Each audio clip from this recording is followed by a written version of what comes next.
मैंने अभी कुछ दिन पहले विश्व युद्ध एक तबाही नाम से एक वीडियो बनाई थी और उसमें पहले और दूसरे विश्व युद्ध की तबाही और बर्बादी के बारे में बताया था कि किस तरह से करोड़ों लोगों को अपनी जान से हाथ धोना पड़ा था और भूखमरी बीमारियों से लोगों में त्राही त्राही मच गई थी।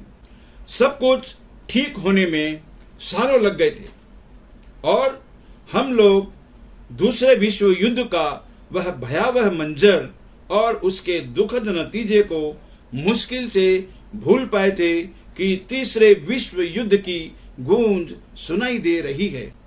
आखिरकार वही हुआ जिसका डर था कि रूस और यूक्रेन के बीच में जंग छिड़ ही गई। इस युद्ध की दोनों देशों के पास अपनी अपनी खास वजहें हैं। यूक्रेन अपने अस्तित्व और अस्मिता को बचाने की कोशिश कर रहा है तो रूस उस इलाके में अपनी अहमियत और वर्चस्व कायम रखने की कोशिश कर रहा है, क्योंकि वह अपने इलाके में नाटो का हस्तक्षेप नहीं चाहता। रूस और यूक्रेन के बीच बढ़े तनाव के पीछे मुख्य वजह यह नाटो ही है, क्योंकि यूक्रेन अपनी आजादी और अस्तित्व को बचाने के लिए नाटो का सदस्य बनना चाहता है। ऐसा होने से रूस की सीमा तक नाटो की सेनाओं की अस्थायी मौजूदगी होने की संभावना है, जो रूस को कतई मंजूर नहीं है। आगे बढ़ने से पहले थोड़ा नाटो के बारे में जान लेते हैं। नाटो यानी नॉर्थ अटलांटिक ट्रीटी ऑर्गेनाइजेशन, जो अमेरिका और उत्तरी यूरोपीय देशों का एक साझा राजनीतिक और सैन्य संगठन है, जिसको दूसरे विश्व युद्ध के बाद 1949 में सोवियत संघ के बढ़ते साम्राज्य को रोकने के लिए बनाया गया था। बाद में इसका इस्तेमाल राष्ट्रवादी विचारों को पनपने से रोकने के लिए भी किया गया, ताकि यूरोपीय महाद्वीप में राजनीतिक एकता कायम हो सके। मूल रूप से यह संगठन साझा सुरक्षा की नीति पर काम करता है। इसका मकसद है कि अगर कोई बाहरी देश किसी नाटो सदस्य देश पर हमला करता है तो बाकी सदस्य देश हमला झेल रहे देश की सैन्य और राजनीतिक तरीके से सुरक्षा करेंगे। नाटो दुनिया का सबसे बड़ा सैन्य गठबंधन है, जिसकी मौजूदगी दुनिया भर में है, कहीं पर सदस्य देशों की वजह से तो कहीं क्षेत्रीय संधियों के बलबूते पर अमेरिका इसका सबसे बड़ा सदस्य है। इस युद्ध के कारण विश्व लगभग दो हिस्सों में बढ़ चुका है। एक तरफ नाटो सदस्य देश हैं तो दूसरी तरफ रूस को समर्थन करने वाले देश हैं। यहाँ पर मैं दोनों ग्रुप के देशों के समर्थन के बारे में कुछ कहना चाहूंगा।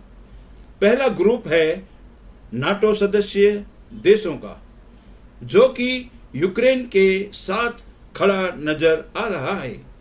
नाटो की संधि से बाधित होकर यह सारे देश अगर हालत खराब होते हैं तो यूक्रेन के समर्थन में सामने आएंगे, जिनमें मुख्य रूप से America, UK, France, Germany, Italy, Canada, Belgium, Spain, Greece, Romania, Hungary, Poland, Norway और नीदरलैंड वगैरह हैं।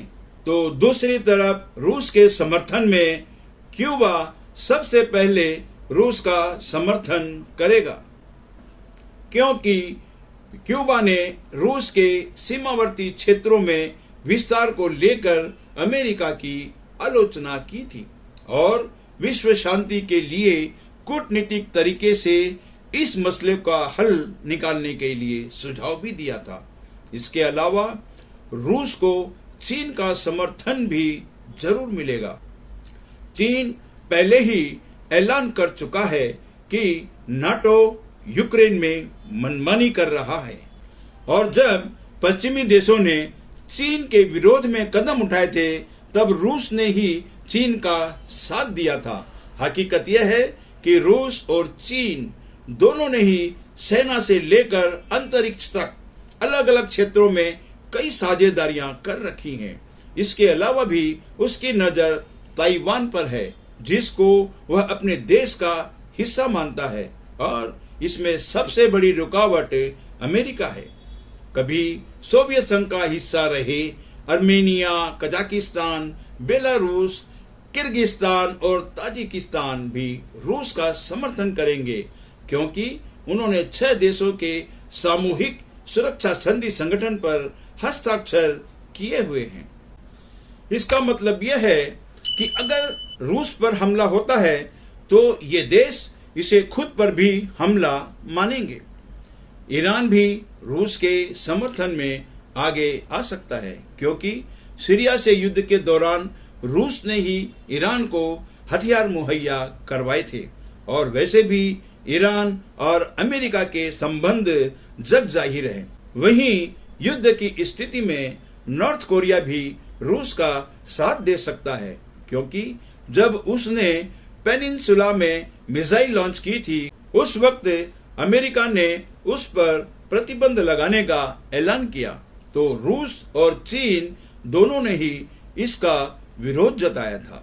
इस वक्त भारत तटस्थ भूमिका में है, क्योंकि हमारे अमेरिका और रूस दोनों से ही अच्छे संबंध हैं। एक कहावत है कि लम्हों ने खता की और सदियों ने सजा पाई। सोवियत संघ के साम्राज्य विस्तार की भूख और लालच से पैदा हुआ नाटो अब सोवियत संघ के विघटन के बाद उसके मुख्य घटक रूस के गले की फांस बना हुआ है। कुदरत ने एक बार फिर से साबित कर दिया है कि उसका काल चक्र बरहक है, और इतिहास गवाह है कि जब जब स्वार्थ, लालच, अवैध कब्जा और जुल्म जैसी बुराइयां जन्म लेती हैं, तब तब युद्ध, दंगा फसाद, विनाश और बर्बादी छोटे या बड़े पैमाने पर जरूर होती है, और उसके दुर्गामी दुष्परिणाम भी होते हैं। और जहां पर ईमानदारी, इंसानियत, परोपकारी और भलाई वगैरह अच्छाइयां रहती हैं, वहां पर सुकून व शांति के साथ सुख और समृद्धि रहती है। रूस और यूक्रेन के तनाव को इन्हीं अच्छाइयों का इस्तेमाल करके उसको कूटनीतिक तरीके से सबने मिलकर शांतिपूर्वक सुलझाना चाहिए, वरना अपने अपने स्वार्थ, लालच और अवैध कब्जा जैसी बुराइयों की भूख के कारण अगर तीसरा विश्व युद्ध होता है, तो आने वाले वक्त में हम लोगों को बहुत ही भयानक बर्बादी और तबाही का मंजर देखने को मिल सकता है।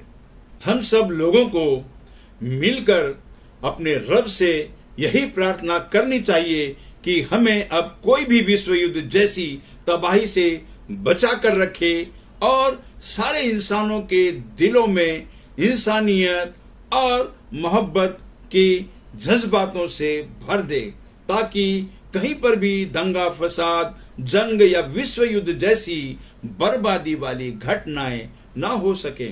इसी के साथ मैं आप लोगों से इजाजत लेता हूं।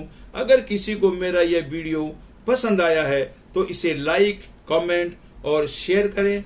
जो लोग नए हैं प्लीज सब्सक्राइब कर लें और बेल आइकन के बटन को भी दबा लें, ताकि आने वाली वीडियोस की नोटिफिकेशन भी आप लोगों को मिलती रहे। जय हिंद।